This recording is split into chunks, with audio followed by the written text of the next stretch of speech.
Hello and welcome. In this video, I just walk you through about the introduction to Cocotb,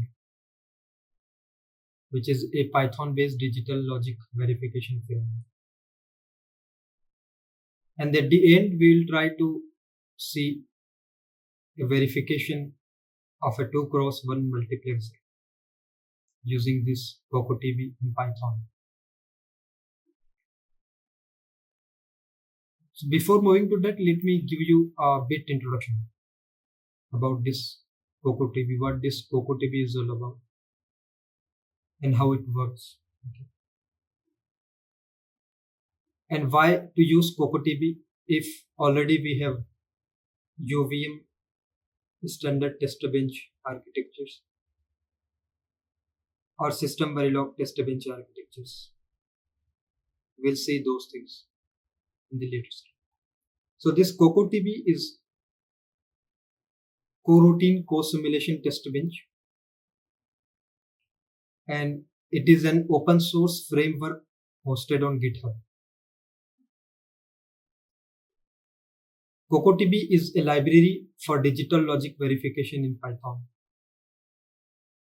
And this Cocotb provides a Python interface to control standard RTL simulators like QuistaSim, ModelSim, VCS, or freely available simulator like Verilog.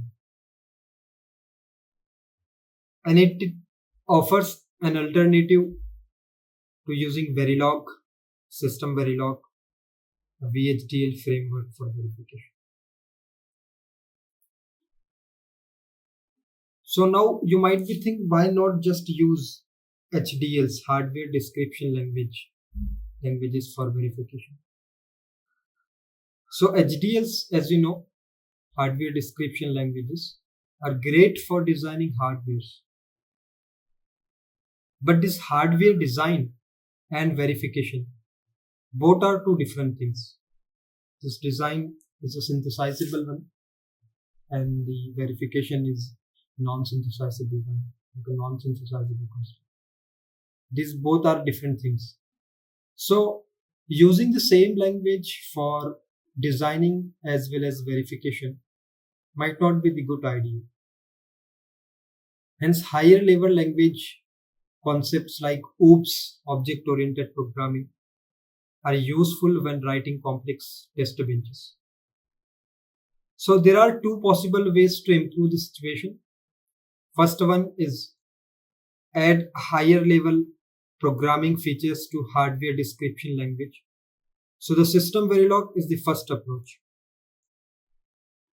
So the SystemVerilog, as you know, it is a HDVL, hardware design and verification language, which has OOPS language features, so object-oriented features in it like polymorphism, inheritance, class concepts, and SystemVerilog UVM, Universal Verification Methodology, is there, which is written in SystemVerilog. So this UVM is a well-defined set of coding guidelines with a well-defined test bench structure. And this UVM is written in SystemVerilog and comes with a SystemVerilog base class library for creating advanced and reusable verification test benches. And the second way, to use an existing high-level object-oriented general-purpose language for verification, such as Python. So if you see the verification of a RTL using SystemVerilog, you will find the test bench architecture of SystemVerilog something like this. So the environment is there, which has some transactors, some components called generator, in which we are generating the stimulus and giving to driver using mailbox. And this driver drive this stimulus to the DUT based on the DUT's protocol with the help of this virtual interface. And at the same time, monitor will capture the information and give this to a scoreboard for comparison purposes. So this is what the test bench architecture for SystemVerilog. So this SystemVerilog is a complex programming language. So If you see the specification for the SystemVerilog or the literature of the SystemVerilog, you'll find almost 1000 pages are there for reading this specification of the SystemVerilog for verification. And there are around 221 keywords in this SystemVerilog, so it is difficult to remember all keywords. It is of course powerful, but it will take some more time to become a master on this SystemVerilog. On the other hand, SystemVerilog UVM is there for verification. So if you see the TestBench architecture, a bit modification is there compared to SystemVerilog. Here one agent component is there, you will find, and it is nothing but a component or container, you can say. It will have the sequencer driver and monitor if it is an active agent. And as you can see, the sequencer is play a role as a mediator between the sequence and driver. So sequence in which actual transaction is going to generate, and with the help of this sequencer, driver get this sequence transaction, and with the help of this TLM port and export, and drive this stimulus to the DUT based on DUT protocols through this virtual interface. And on the other hand, monitor is there which capture this information and broadcast this to multiple components in the environment. So it has analysis port to broadcast this data to multiple components.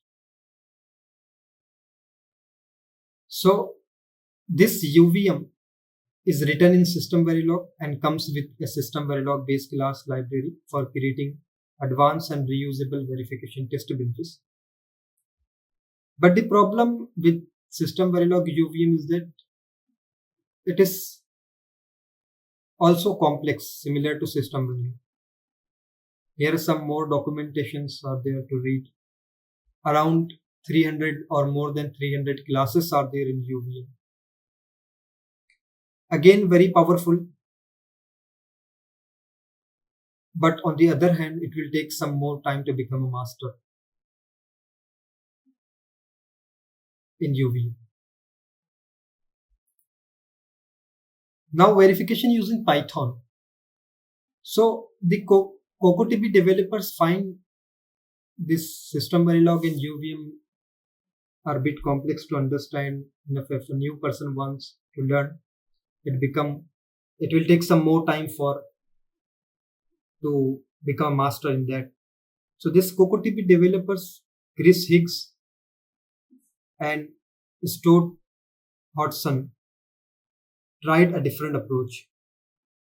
What they did, they said keep the hardware description language for design only, because HDL's hardware description languages are good at design, and use a high level general purpose object oriented programming language for developing test benches. Hence they picked Python as their language of choice. So Python is simple, only 23 keywords are there and easy to learn, but very powerful on the other hand. Python has a large standard library and a huge ecosystem. Lots of existing libraries are there. Python is well documented and very popular. Lots of resources are available online to learn this Python. So if you see the architecture of Cocotb, if you see the document of Cocotb, you will find the architecture something like this figure B. So here Python tests are there, in which coroutines are there, and on the other hand you will find simulator. So these may be either a model sim, Costa sim, or ICARS freely available simulator, in which we are writing DUT in Verilog or VHDL. Okay. And this interface is a Cocotb.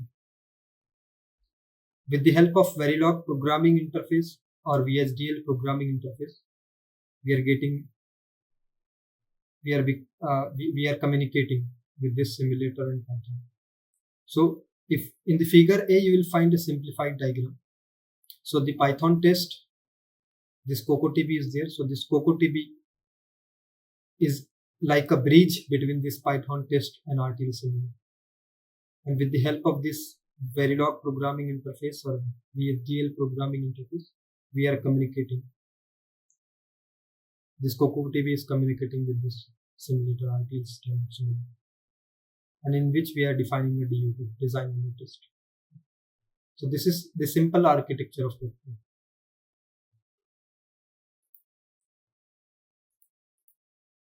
So what is COsimulation? As Cocotb coroutine COsimulation TestBench. So what is COsimulation? Triggers. So design and test benches simulated independently. Hence this is called COsimulation. And communication is happening through Verilog programming interface or VHDL programming interface, represented by Cocotb triggers. We'll see this in the code, this trigger. When a trigger is yield or wait, the test bench waits until the trigger condition is satisfied before resuming execution. And there are some available triggers. What are those? Timer, in which parenthesis we can define time 1, 2, 3, 4, and after comma we can define a unit for that, nanosecond, millisecond. So what it will do, it will wait for a certain amount of simulation time to pass. Another trigger is age, in which we can define a signal within parentheses. So it will wait for a signal to change state, rising age or falling age. Another is rising age, within parentheses we can mention a signal. So it will wait for a rising age of a signal 0 to 1, and falling age on the other hand will wait for falling age of the signal. Similarly, clock cycles are there. It will wait for some number of clocks cycles. So what is coroutine? Coroutine in Python is just a functions that obey two properties: decorrelated using the @cocotb.coroutine decorator, and contain at least one yield or a wait statement. Coroutines can be yielded, but they can also be forked to run in parallel. So if it runs in parallel, this allows the creation of something like a Verilog always block. So in Verilog, as we defining always at the rate passage of the clock within beginning block, in that we are writing something. So it will do something like that. So this is what a simple introduction to Cocotb. And there are some references you can refer to read more about Cocotb. With these two websites you can read more. Now here we will jump towards the code of 2x1 multiplexer, how to write a test in Python for verifying this 2x1 multiplexer, how to use the Cocotb. So as you can see over here, this is the 2x1 multiplexer. Okay. So two inputs are there, A and B, and one output.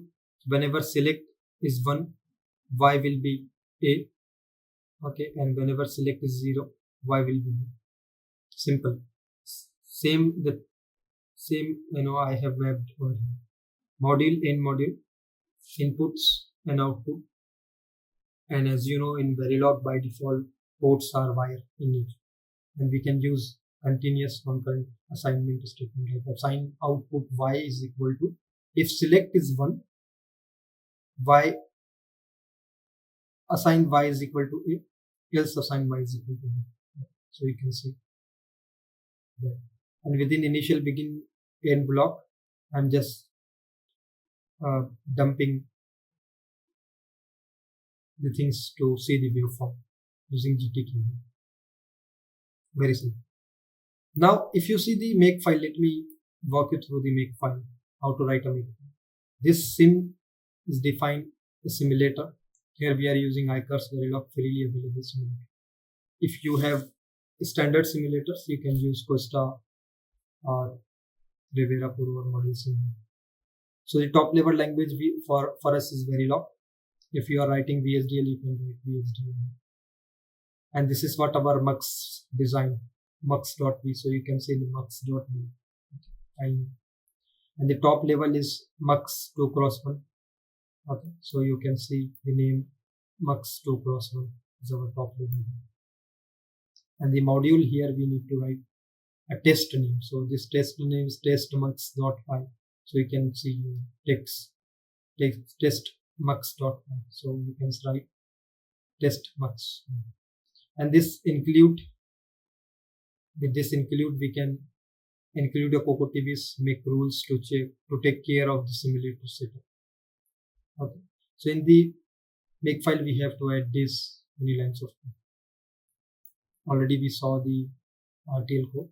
Now let me show you the test bench, simple test, which is written in Python. So this import Cocotb, we have to use this. We have to use the Cocotb. We have to import this. As in case of SystemVerilog UVM, we used to import UVM package : star. From Cocotb.triggers import timer. So as in the slide, I told you this trigger, right? You can see this trigger. And this is what the timer, available trigger. Timer, within parentheses, we can write the time and unit. You see here. Okay. From Cocotb.result, we can import test failure. If the test is failing, we can make use of this test failure. @ Cocotb.test, this is the decorator. The declare function is a test. And this is the method. In case of Python, we are defining method like def and name of that. And within parentheses, we can provide a key for that, and colon. So dut will refer to the hierarchy. So with this dut dot, we can access the input and output ports of our RTL. So dut.log.info, within parentheses, I am saying the start of test. You can use the print method also. So if you want to print something, we can use dut.log.info. Await timer, within parentheses 1, and the units we can mention. So as I told you, this timer, time, and within parentheses the number and unit we can mention like this. And here I'm just making A and B as 0, assigning 0 to A and B using dut.a and dut.b, and just I'm printing dut.log.info drive 0 to A and B inputs of multiples. And here I'm waiting one time unit after applying 0 to A and B. After that, dut.a is equal to 1 and select is equal to 1. So whenever select is equal to 1, it will take A, and A is equal to 1. Okay? So Y should be A. And we are just printing a message drive 1 to A and select 1. And we are just waiting for another 1 nanosecond. And here the condition we are saying, if dut.y, if y, if it is not equal to 1, as select is equal to 1, so output will be A is equal to 1, right? Here. If it is not equal to 1, we are saying rise test failure, result is incorrect. If it is not equal to 1, else we are just printing dut.loginfo.pass. Similarly, whenever the select is equal to 0, so it will take B, and B is equal to 0 here, right? So if select is equal to 0, it will take Y is equal to B, and B is equal to 0, right? So Y is equal to 0. So if the output Y is not equal to 0, we are saying rise test failure. Okay, result is incorrect. Else we are saying dut.log.info pass. Okay. So this is very simple test bench written in Python. Okay, very simple test which is written in Python for this 2x1 multiples. And this is a make file. Let me show you the result for this. So in the console,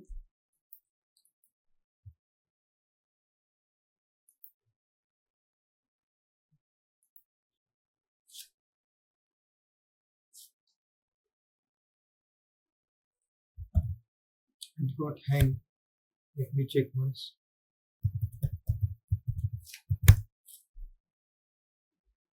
So here in the console, in this directory, makefile is there, okay, and this Python test is there, and this dut file is there. So here just we need to make use of this make command. If you just see make, just to print, if you just type make over here, it will run the test. So as you can see over here it is printing some messages. So what are those messages? A 0 time unit, start of test. Okay, so as you can see over here,